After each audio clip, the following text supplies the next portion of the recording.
La vie de Grace Kelly ressemble à un conte de fées moderne, une histoire où le glamour d'Hollywood se mêle à l'élégance d'une princesse. De l'étoile montante du cinéma, acclamée par des millions de fans, à l'épouse d'un prince royal, Grace devient l'icône d'un rêve inaccessible, devenu réalité. Le monde entier admire cette transformation spectaculaire, et son mariage avec le prince Rainier III de Monaco semble être l'apogée de son destin. Mais au-delà des paillettes et de l'apparente perfection, une question cruciale demeure. Cette romance royale, si parfaite en apparence, cachait-elle des secrets sombres et des sacrifices inavoués? Et surtout, quelle révélation dévastatrice, faite par Rainier avant sa mort, a bouleversé à jamais l'image qu'on se faisait de leur union? Une vérité choquante qui redéfinit tout ce que vous pensiez savoir sur cette histoire d'amour légendaire. Restez avec nous, car ce qui va suivre vous fera voir Grace Kelly sous un jour totalement nouveau. Préparez-vous à découvrir des secrets bien gardés, des drames cachés et une vie qui, loin d'être celle d'un simple conte de fées, pourrait bien être une tragédie royale. Lorsqu'elle se rend au Festival de Cannes en 1955, Grace Kelly, alors l'une des plus grandes stars d'Hollywood, est fiancée au célèbre couturier Oleg Cassini, avec qui elle partage une relation profondément sincère et passionnée. Elle semble avoir tout ce qu'une femme peut rêver. Une carrière brillante, une vie amoureuse stable et un avenir tout tracé aux côtés de l'homme qu'elle aime. Mais tout cela va basculer en un instant. Lors de cette même visite à Cannes, Grace est invitée à une simple séance photo avec un homme qu'elle ne connaît que de loin, le prince Rainier III de Monaco. Ce qui semblait être une rencontre anodine se transforme rapidement en un véritable coup de foudre.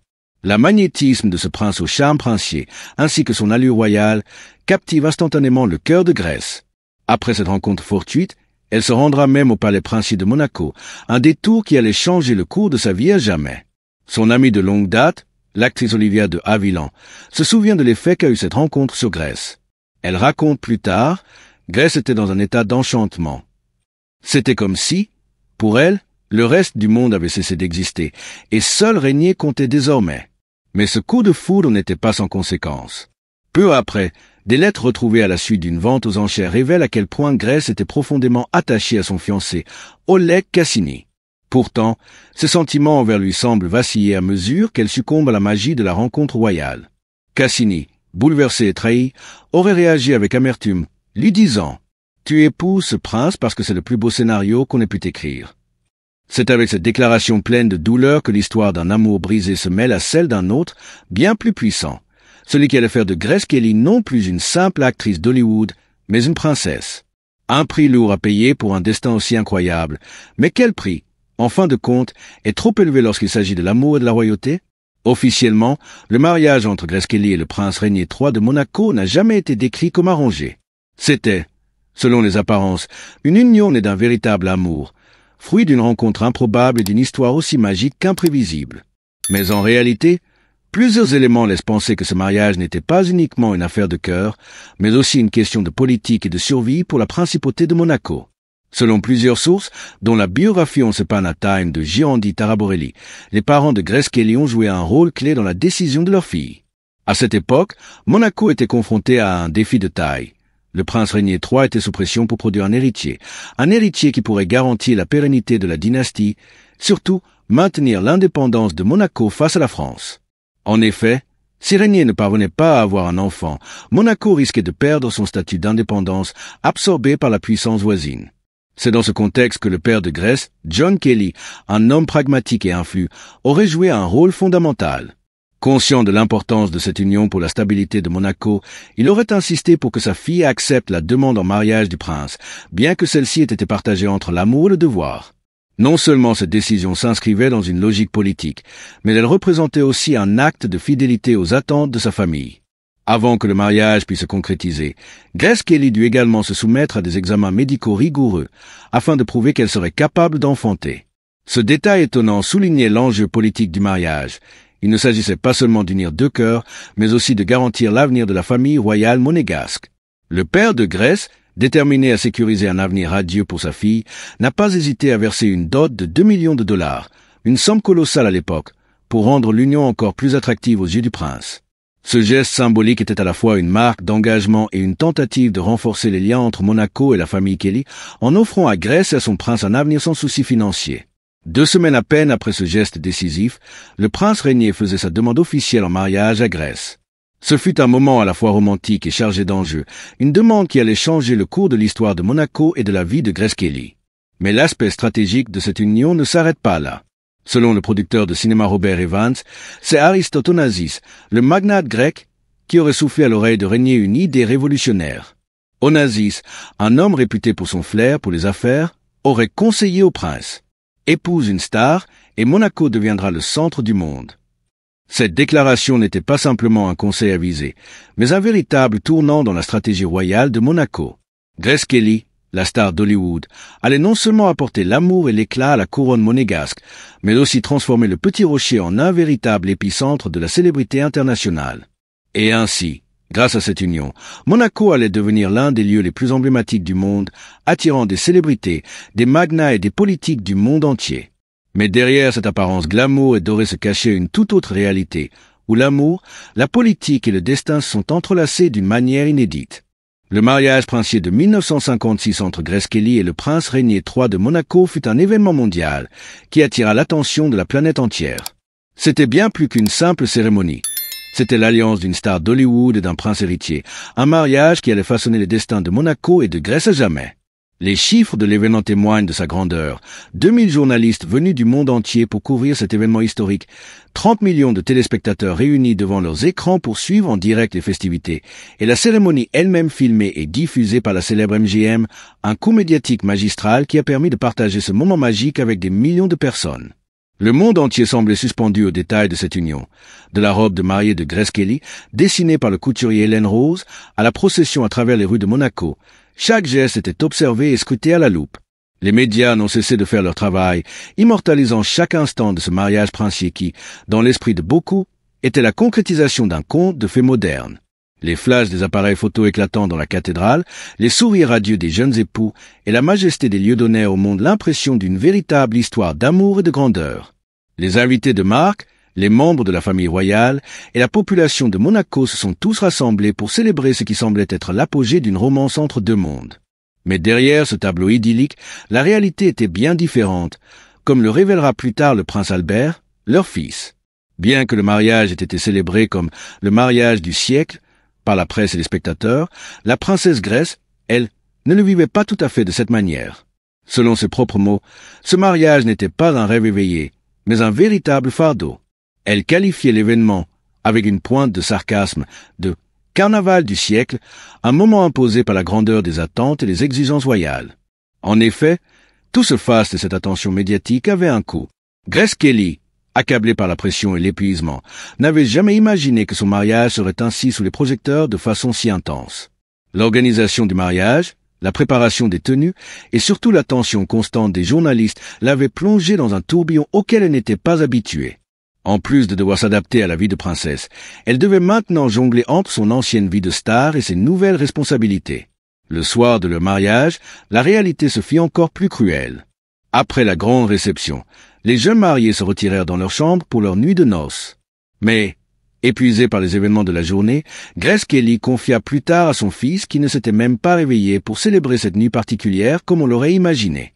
Au lieu de cela, ils se sont simplement endormis, accablés par la fatigue d'un mariage qui, malgré toute la magie qu'il dégageait aux yeux du monde, n'avait pas été aussi radieux pour eux en priver. Ce détail, apparemment anodin, révèle pourtant une facette plus humaine de cette union royale, loin des clichés romantiques que l'on veut souvent attribuer aux contes de fées. Avant son mariage avec le prince Régnier, Grace Kelly vivait une carrière d'actrice brillante et pleine de promesses. C'était l'une des figures les plus admirées d'Hollywood, une star acclamée non seulement pour sa beauté inégalée, mais aussi pour son talent indéniable. Elle avait été couronnée par l'Oscar de la meilleure actrice en 1955 pour son rôle dans Le Train sifflera 3 fois, un prix qui consacrait son ascension fulgurante dans le monde du cinéma.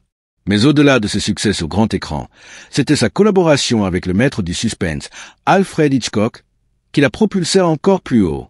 Des films comme Fenêtre sur cour et La main au collet la plaçaient parmi les plus grandes icônes de l'industrie. Elle semblait avoir tout pour elle, la gloire, l'admiration et un avenir prometteur dans l'industrie du cinéma. Mais l'annonce de son mariage avec le prince Régnier III allait marquer un tournant radical dans sa vie. En épousant le prince de Monaco, Grace devait renoncer à sa carrière d'actrice, à son indépendance professionnelle et à l'univers dans lequel elle s'épanouissait. En effet, elle acceptait de devenir une princesse, un rôle exigeant bien au-delà des projecteurs et des applaudissements du cinéma. Régnier, Homme de pouvoir et de tradition, voyait la place de son épouse non pas sous les feux des projecteurs hollywoodiens, mais dans le rôle plus réservé, plus austère, d'une princesse d'un petit royaume méditerranéen. Elle aurait pu choisir de continuer à travailler, mais la pression exercée par son mari et par la société monégasque était trop forte. Dès son arrivée à Monaco, Régnier imposa des restrictions strictes concernant la carrière de Grèce. Il ne souhaitait absolument pas que son épouse, qui portait désormais le titre de princesse, continue à jouer dans des films. À Monaco, sa nouvelle vie de famille royale devait primer, et Grèce, malgré son amour pour le cinéma, dut mettre de côté cette partie de son identité. Elle tenta à plusieurs reprises de renouer avec son passé d'actrice, mais son mari s'y opposa fermement, allant même jusqu'à interdire la diffusion de ses films dans son propre pays. Il était catégorique. « Je ne veux pas que ma femme travaille. » Cette déclaration ne laissait aucune place à la discussion. Mais la tentation de revenir à Hollywood ne la quittait pas. En 1962, elle reçut une proposition alléchante d'Alfred Hitchcock pour revenir à l'écran dans Pas de printemps pour Marnie. L'occasion rêvée de retrouver son ancien métier et ses collègues. Toutefois, la pression sociale exercée par la principauté de Monaco et, plus encore, les attentes de Régnier se firent de plus en plus lourdes. Le peuple monégasque, qui vénérait déjà leur princesse, ne pouvait accepter de la voir retourner dans son ancienne vie d'actrice. Une commerçante de Monaco confia d'ailleurs à un journaliste « Je ne l'aurais plus respectée si elle était retournée à Hollywood ».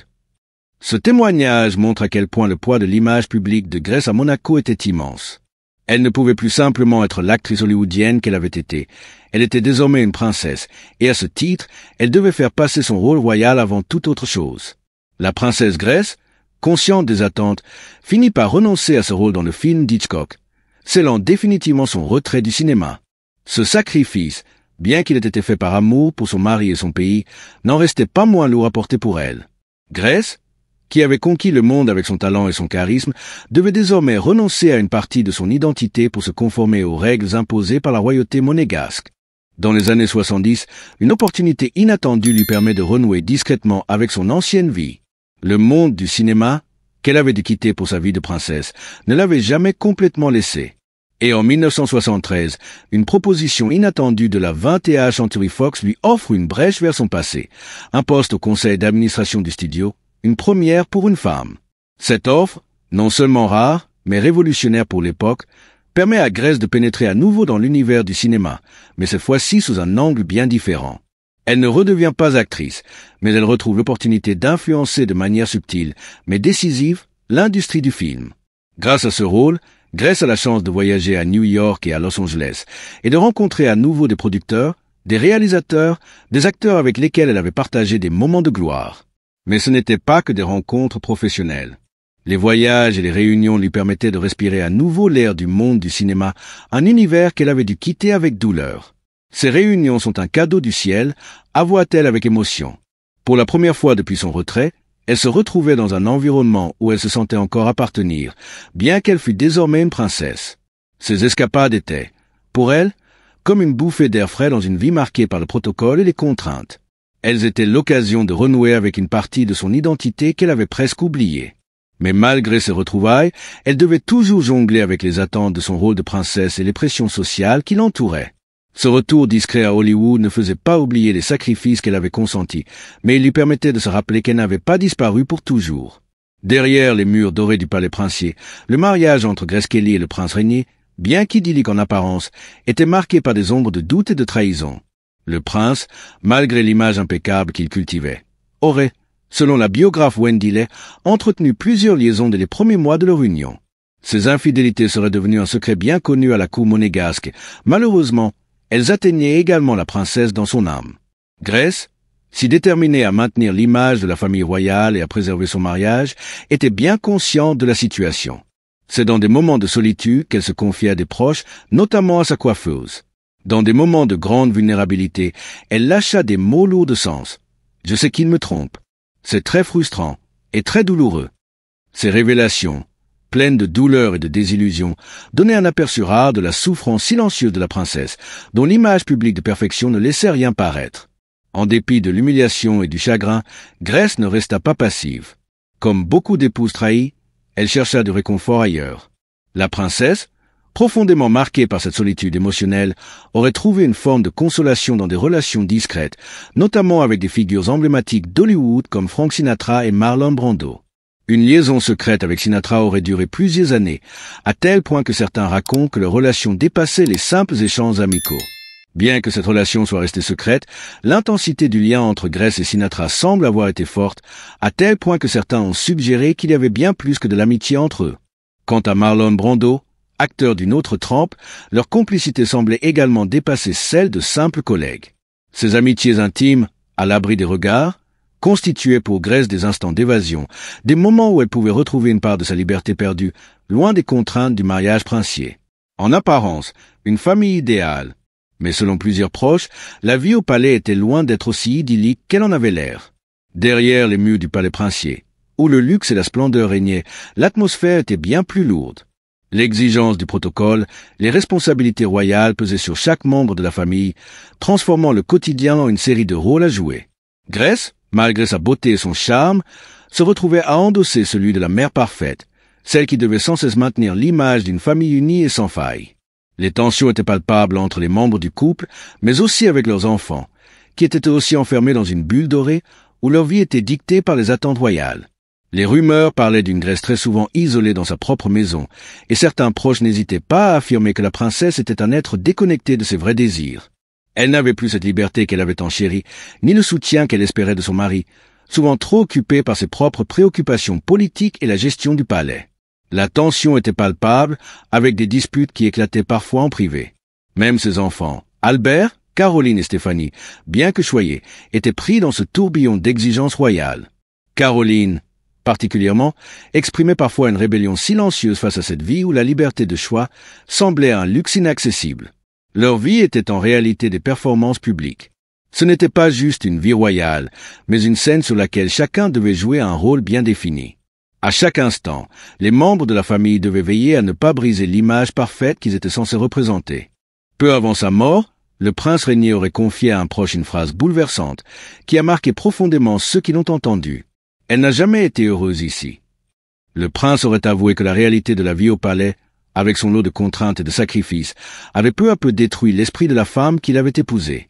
Les paroles du prince résonnaient comme un aveu de culpabilité, un regret amer sur l'impact qu'avait eu son mariage avec Grace. Malgré son amour sincère pour elle, Régnier n'avait pas réalisé à quel point le poids des responsabilités royales et l'isolement dans lequel Grace se trouvait l'avaient profondément marqué. Le rêve princier qu'elle avait poursuivi n'était en réalité qu'une prison dorée.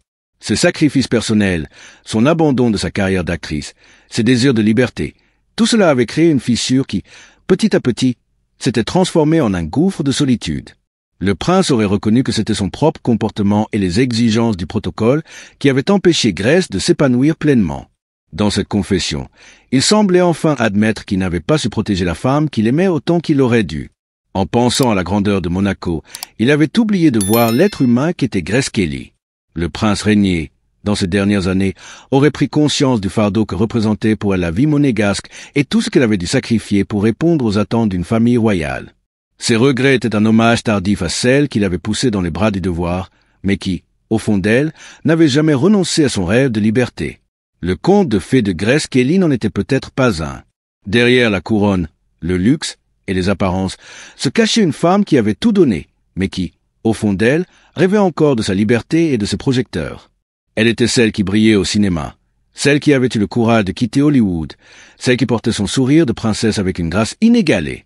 Mais derrière ce sourire, il y avait une femme qui, dans les moments d'intimité, regrettait parfois d'avoir sacrifié ses aspirations personnelles. Grace n'avait pas eu l'opportunité de se réinventer comme elle l'aurait souhaité. Elle s'était vue imposer une vie de devoir, de sacrifice et de sacrifice encore. Elle avait été une icône, une légende, mais aussi une femme fragile, qui avait été poussée à s'effacer dans l'ombre du protocole. Peut-être que la princesse Grace Kelly aurait aimé que son histoire se termine autrement, qu'elle ait eu le choix de sa propre destinée. Mais le destin, dans son inflexible grandeur, l'avait faite figure de sacrifice, un symbole d'un autre temps, figé dans une vie qu'elle n'avait pas choisie. Ainsi, en dépit des lumières et des dorures du palais, Grace Kelly, la reine de Monaco, demeura, jusqu'à sa fin, la princesse d'un conte de fées imparfait.